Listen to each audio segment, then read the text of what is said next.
প্রত্যেকের দুর্গতে পৌঁছে দিতে পারবো। সম্মানিত ভাইয়েরা, আমরা আপনাদেরকে আজকে অনেক কষ্ট দেওয়ার জন্য দুঃখিত।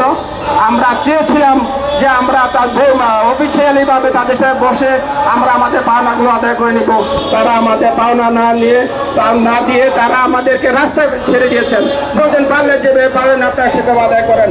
আমাদেরকে বাধ্য করছে আজকে রাজপথে নামার জন্য। সম্মানিত উপস্থিতি, আজকে এই আমি আমার বক্তব্য শেষ করে আসসালামু আলাইকুম রহমতুল্লাহ। আসসালামু আলাইকুম। এখন আমাদের মাঝে সাবেক কিছু ডিলার আছেন, তাদের পাওনা দিই এখনো তৈরি করতে আই নাই, তাদের থেকে বক্তব্য দিবেন উসমান ভাই।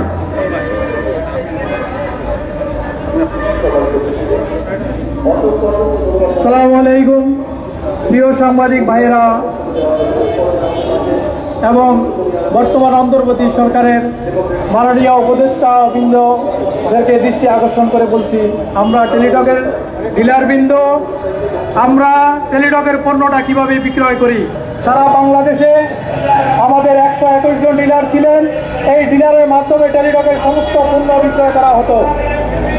টেলিসার্চ থেকে যত রকমের প্রোডাক্ট আসে, সিম, আপনারা জানেন যে ইন্টারনেটের একসময় মডেল বিক্রি করতাম আমরা বাংলাদেশে ইন্টারনেটের নাম্বার 1 পজিশনে ছিলাম।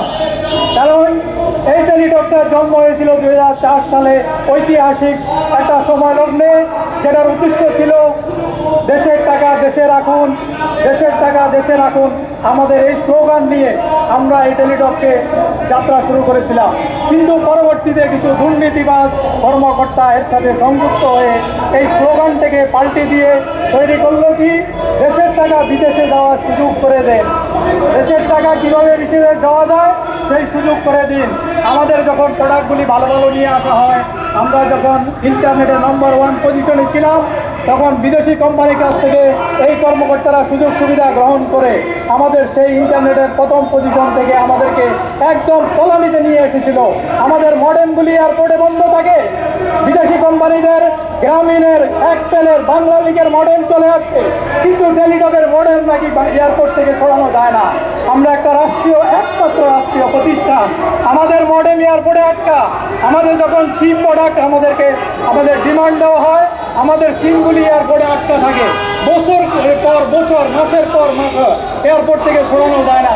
আমরা একটা রাষ্ট্রীয় প্রতিষ্ঠান, অর্থাৎ বিদেশি কোম্পানির থেকে সুযোগ সুবিধা নিয়ে আমাদের এই সমস্ত প্রোডাক্টগুলি এয়ারপোর্টে আটকে রেখে বিদেশিদেরকে গ্রাহক তৈরি করার সুযোগ করে দেওয়া হয়েছিল। যখন দেখা গেছে বিভিন্ন কোম্পানিগুলি 60 টাকা মিনিট, সাংবাদিক ভাইয়েরা আপনারা অবগত আছেন, আপনাদের প্রেস ক্লাবের অপোজিটেই 10 টাকা মিনিটে এখানে আমরা এসে কথা বলতাম। আমরা ঢাকা ইউনিভার্সিটি থেকে এসে 10 টাকা মিনিটে এখানে দাঁড়িয়ে কথা বলেছি। 10 টাকা মিনিট, একটা সেকেন্ড হইলেও আমাদের কাছ থেকে পরবর্তী মিনিট 20 টাকা নেওয়া হতো। এই পর্যায়ে এসে টেলিটক সৃষ্টি হলো, আস্তে আস্তে কল রেট কমা শুরু হলো। এটার উদ্দেশ্যই ছিল জনগণকে সেবা দেওয়া, জনগণের অর্থ যাতে লুটপাট করতে না পারে বিদেশি কোম্পানিগুলি, সেদিকে সজাগ দৃষ্টি রাখা। টেলিটক আসার পরে আপনারা দেখেছেন রাস্তার মধ্যে মানুষ শুয়েছিল। আমার বন্ধুরা রাস্তায়, উত্তরা রাস্তায় খেতা কম্বল নিয়ে 4 দিন শুয়েছিল। 4 দিন শুয়ে থাকার পরে টেলিটকের সিম পেয়েছে 5,000 টাকা দিয়ে। সেই সিম তারা ব্যবহার করতে পারে নাই। আস্তে আস্তে নেটওয়ার্ক নষ্ট করে দেওয়া হইলো, নেটওয়ার্কের কার্যক্রম বন্ধ করে দেওয়া হইলো। নেটওয়ার্কের ব্যাটারি থাকে না, ব্যাটারির প্রজেক্ট তৈরি করা হয়, বিল তৈরি করা হয়, বাউচার তৈরি করা হয়, অফিস পর্যন্তই সীমাবদ্ধ। অফিসের টেবিলের নিচে আবার বাউচার তৈরি হয়, ওই ব্যাটারি কোনোদিন বদলি হয় না। ব্যাটারি আমরা যখন বলি আমার নেটওয়ার্ক বন্ধ হয়ে গেছে, কারেন্ট চলে গেলে আমার ব্যাটারি চলে না বলে ব্যাটারি আমরা চেঞ্জ করে দিয়েছি।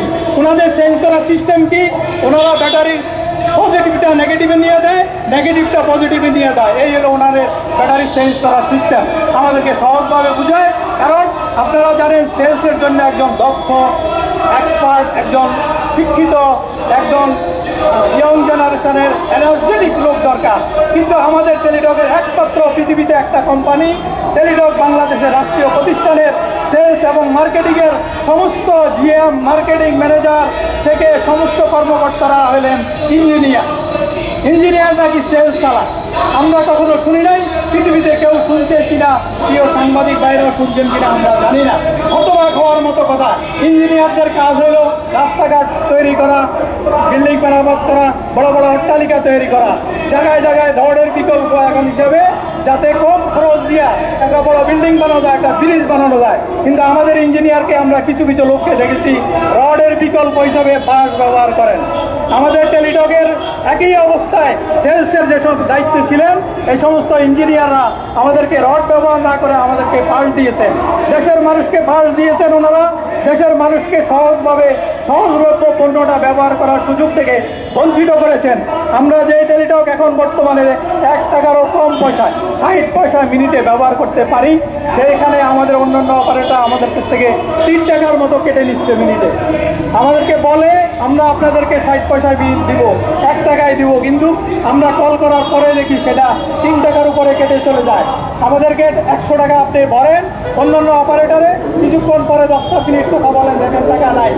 এরপরেও আমাদের টেলিটকের পণ্য কেন চলছে না? এটা একটা ষড়যন্ত্র।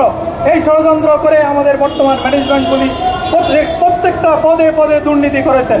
আমাদের মার্কেটিংয়ের জন্য পোস্টার, ব্যানার, ফেস্টুন এগুলি তৈরি করা হয়। প্রত্যেকটা কাজে ওনারা কমিশন নিয়ে এগুলি শুধু ভাউচার তৈরি করেন। প্রয়োজনীয় পোস্টার দেওয়া হয় না, ব্যানার, ফেস্টুন দেওয়া হয় না, প্রোডাক্ট দেওয়া হয় না বাজারে।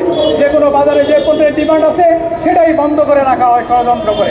এর মাধ্যমে কিছু কিছু কর্মকর্তা আবার ভিআইপি ব্যবসার সাথে জড়িত ছিলেন। আমাদের ডিলারদের নামে পণ্য উত্তোলন করে তারা এই সমস্ত পণ্য বাইরে বিক্রি করে দিলেন। ব্ল্যাক মার্কেটে বিক্রি করে ওনারা ভিআইপি ব্যবসা চালাইয়া কোটি কোটি টাকার মালিক হয়েছেন, কোটি কোটি টাকার মালিক বনে গেছেন। কারণ রাষ্ট্রীয় প্রতিষ্ঠান দেখার মতো কেউ নাই। বর্তমানেও তারা এখনো দিব্যই মহল তবিয়তে ওখানে আছেন। আমরা চাই এই সমস্ত দুর্নীতিবাজদের দৃষ্টান্তমূলক শাস্তি দেওয়া হোক, এদেরকে তদন্ত করে এদেরকে দুর্নীতির আওতায় এনে এদের দুর্নীতির বিচার করা হোক। দেশের প্রতিষ্ঠান কিভাবে ধ্বংস হইল। যে টেলিটক 1 বছরের মধ্যে নাম্বার 1 পজিশনে যাওয়ার কথা, সেই টেলিটক আজকে নাম্বার 0-তে পড়ে গেছে, তলানিতে পড়ে গেছে। আমরা যদি 20টা কোম্পানি থাকতো তাহলে আমরা 21 নম্বরে থাকতাম। আজকে আমরা 6টা কোম্পানির মধ্যে 6 নম্বরে আছি। আমাদের পজিশন এমন পর্যায়ে নিয়ে যাওয়া হয়েছে, আমাদেরকে লস প্রজেক্ট বানানোর জন্য গত 2 বছর থেকে একটা পরিকল্পনা নেওয়া হয়েছে, যাতে টেলিটককে লস প্রজেক্ট দিয়ে এটা অন্য কোম্পানির কাছে হস্তান্তর করা হয়। একটা কমিশন বাণিজ্য হবে বড় ধরনের, যেটা আমাদের নীতি নির্ধারকরা, উপরের মহলের নীতি নির্ধারকরা সালমান এফ রহমান সাহেব সরাসরি জড়িত ছিলেন। বর্তমান পলাতক বিগত প্রধানমন্ত্রীর ছেলে সবাই এটার সাথে জড়িত ছিলেন। সবাই জানে, কেউ মুখ খোলে না, কেউ মুখ খুললেই তার উপরে বিভিন্ন মামলা মোকদ্দমা হয়রানি নেমে আসে। আমাদের যে সমস্ত ডিলার ভাইরা ব্যবসা বাণিজ্যের জন্য প্রতিবাদ করেছেন, অনেককে ব্যবসা ছেড়ে চলে যেতে হয়েছে, অনেককে ডিস্ট্রিবিউশন থেকে বাদ দিয়ে তাদের বিরুদ্ধে হয়রানিমূলকভাবে একটা বড় বড় বেঞ্চ ধরাই দেওয়া হয়, আপনার নামে 40 লাখ টাকা জরিমানা। কিসের জরিমানা? আমি ব্যবসা ছেড়ে দিয়েছি 13 বছর আগে, এখন আপনি আমার জরিমানা করবেন? কারণ আমি আপনার কাছে ন্যায্য পাওনা আছি। আমরা কারো পকেটের টাকা চাই না, আমরা রাষ্ট্রের কোনো সাহায্য চাই না, আমরা কারো অনুদান চাই না। আমাদের ন্যায্য পাওনা, আমাদের সিকিউরিটির টাকা কোম্পানির কাছে আছে। আপনি আমার এই টাকা দেবেন, আপনার এই টাকা দিতে হবে। আমরা শান্তিপূর্ণ সমস্ত উপায় অবলম্বন করেছি। আমরা আইন হাতে তুলে নিতে চাই না। আমরা আপনাদের সামনে আজকে হাজির হয়ে অত্যন্ত বেদনাদায়ক কণ্ঠে আমাদেরকে বলতে হয়, আমরা আজকে প্রতিবাদী হয়ে এখানে রাস্তায় নেমেছি। আমাদের যদি এই পাওনা, ন্যায্য পাওনা পরিশোধ করা না হয়, টেলিটক কর্মকর্তাদেরকে আমরা আমাদের পরবর্তী কঠোর কর্মসূচি দিয়ে আমাদের টাকা